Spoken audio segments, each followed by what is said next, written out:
श्री सेवा सत्संग धाम के सभी दर्शकों को जय श्री राधे कृष्ण। और इस वक्त एक वर्ष उपरांत यह सुअवसर आया है जब हम आप लोगों से बातचीत कर रहे हैं।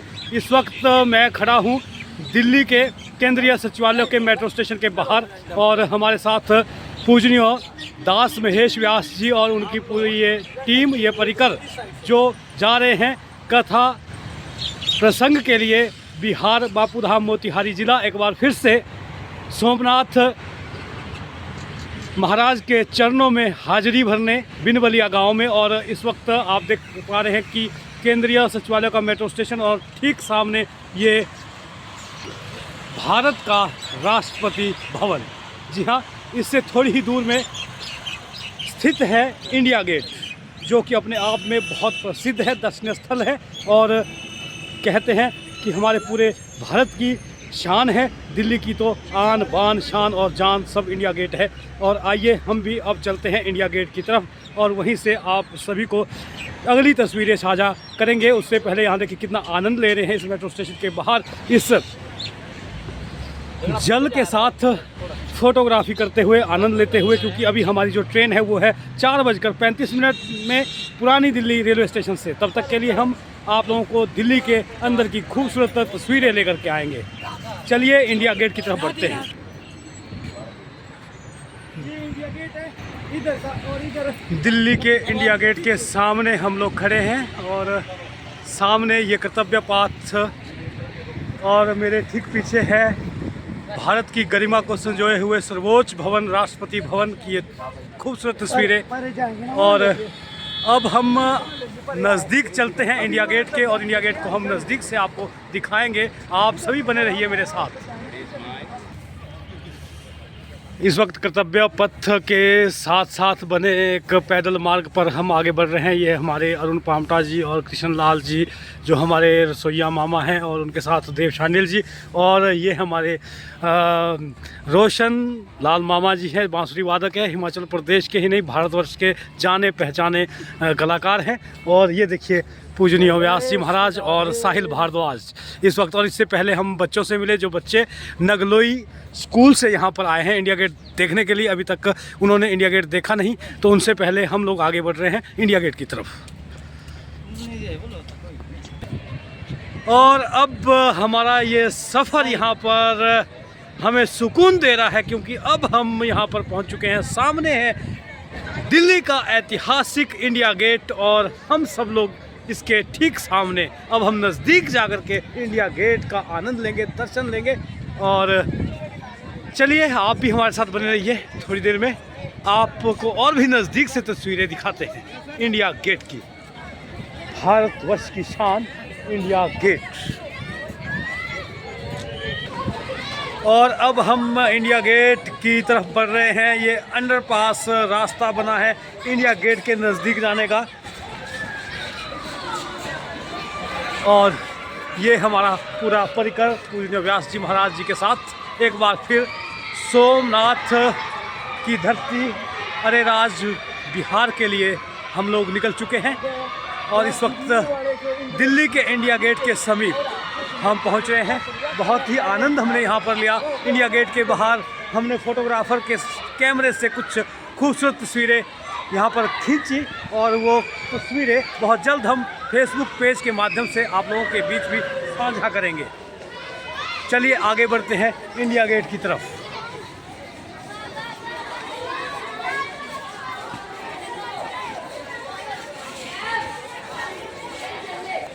इस वक्त हम जमीन के नीचे बने हुए रास्ते पर पैदल पथ जो बना है, भूमिगत पैदल पथ, उसके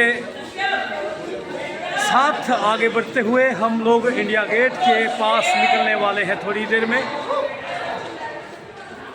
और अब तो दिल्ली काफ़ी साफ़ सुथरा शहर बन गया है। बहुत अच्छी सफाई यहाँ पर हमें देखने को मिली, क्योंकि बहुत सालों से दिल्ली मेरा आना जाना होता आ रहा है।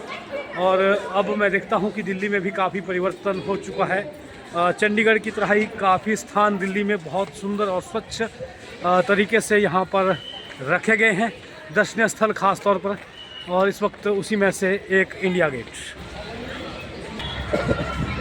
भूमिगत पैदल पथ पर चलने के पश्चात जैसे ही हम बाहर निकले, वैसे ही अब इंडिया गेट के पहले दरवाजे के बाहर हम लोग बिल्कुल नज़दीक, इंडिया गेट का बिल्कुल नज़दीक से आपको ये जो दूर नज़ारा दिखा रहे हैं। यहाँ जी नज़दीक है। और हमने काफ़ी दूर से फोटोग्राफी की क्योंकि बैरिकेड्स लगे हैं, उसके आगे फोटोग्राफी के लिए कैमरे वाले निषेध है। लेकिन यहाँ पर हमारे पास आ गया है महाराज जी का एक आईफोन जो इन्हें उपहार दिया गया है, और उसी के साथ यहाँ पर फ़ोटो खींचे जाएंगे बिल्कुल। और ये आईफोन जिसका कि इंतज़ार काफ़ी समय से हो रहा था, क्योंकि ये किसी शिष्य द्वारा महाराज जी को दिया जाना था और अब ये दे दिया गया है। और अब देखिए, अब यहाँ पर उसी आईफोन के साथ महाराज जी अब यहाँ पर करेंगे फ़ोटोशूट। और हम आपको दिखा रहे हैं इंडिया गेट के चारों तरफ का ये नज़ारा। ये देखिए, यहाँ पर काफ़ी लोग यहाँ पर घूमने आते हैं। ये देखिए यहाँ की भीड़, और यहाँ से एक बार चारों तरफ का ये खूबसूरत दृश्य मैं आपको दिखा देता हूँ, क्योंकि अपने आप में ये सौभाग्य होता है जीवन में। व्यक्ति भले ही कितना ही समृद्ध हो जाए, लेकिन ये दर्शनीय स्थलों तक आना जाना, वहाँ पर घूमना, वहाँ दर्शनीय स्थलों के दर्शन करना, देखना, ये सब हर किसी व्यक्ति को नसीब नहीं होता। हर बार ये परिस्थितियाँ नहीं बनती कि हम जाएं और करीब से इन चीज़ों को देखें। ऐतिहासिक पृष्ठभूमि में हम इन चीज़ों को पढ़ते हैं, लेकिन इनको करीब से देखना अपने आप में एक अलग अनुभूति का एहसास करना है। इसी का आज हम यहाँ पर एहसास कर रहे हैं। ये लीजिए, ये खूबसूरत टीम और मैं भी इनके साथ फोटोशूट के लिए जा रहा हूँ।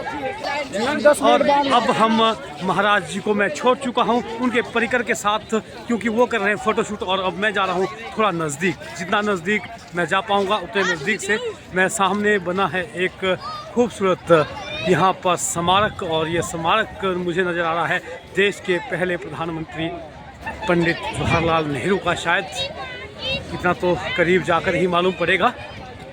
चलिए थोड़ा आगे बढ़ते हैं और देखते हैं, इस स्मारक की तरफ बढ़ते हैं और वहीं से आप लोगों को दिखाते हैं।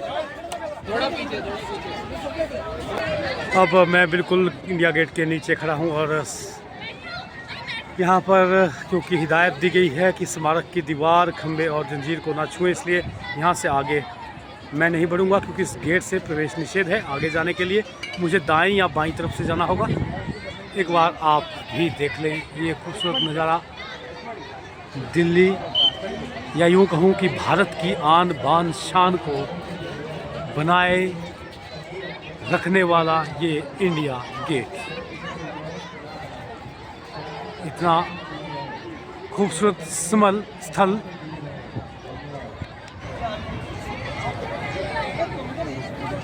कमी है तो बस एक ही कि इसका नाम इंडिया गेट है, और इंडिया जो कि अंग्रेजी शब्द है, और हम चाहते हैं कि अंग्रेजी सभ्यता हमारे हिंदुस्तान से पूरी तरह से हट जाए। हमारे जितने भी दर्शनीय स्थल हैं, स्मारक हैं, हमारी जो यादें हैं, हमारी जो धरोहर है, वो हमारी ही संस्कृति के साथ, यानी कि हमारी ही राष्ट्रभाषा हिंदी में उनके नाम प्रचलित हों।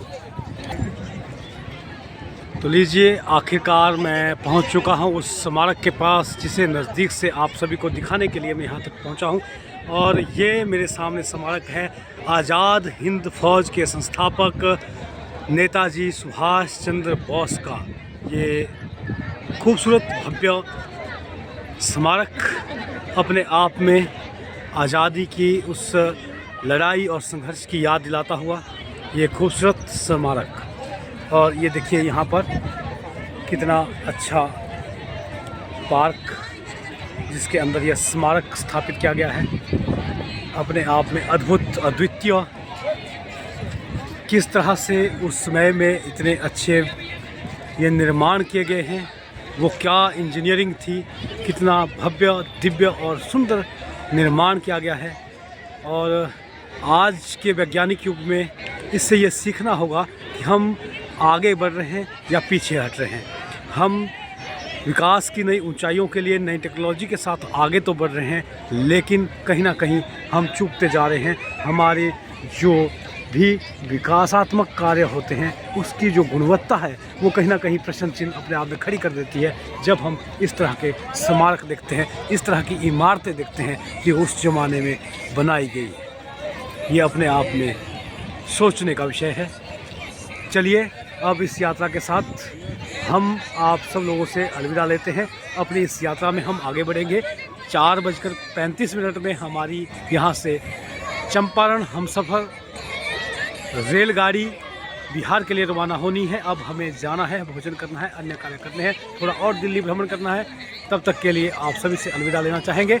आप सभी इस यात्रा में जुड़े रहिए श्री सेवा सत्संग धाम के फेसबुक पेज के माध्यम से या फिर हमारे यूट्यूब चैनल के माध्यम से। लाइक करें, सब्सक्राइब करें और ज़्यादा से ज़्यादा शेयर करें ताकि ज़्यादा से ज़्यादा लोगों तक हमारी इस यात्रा के और इस कथा के कुछ अविस्मरणीय पल हम पहुंचा सकें। तब तक के लिए जय श्री राधे, जय श्री कृष्ण।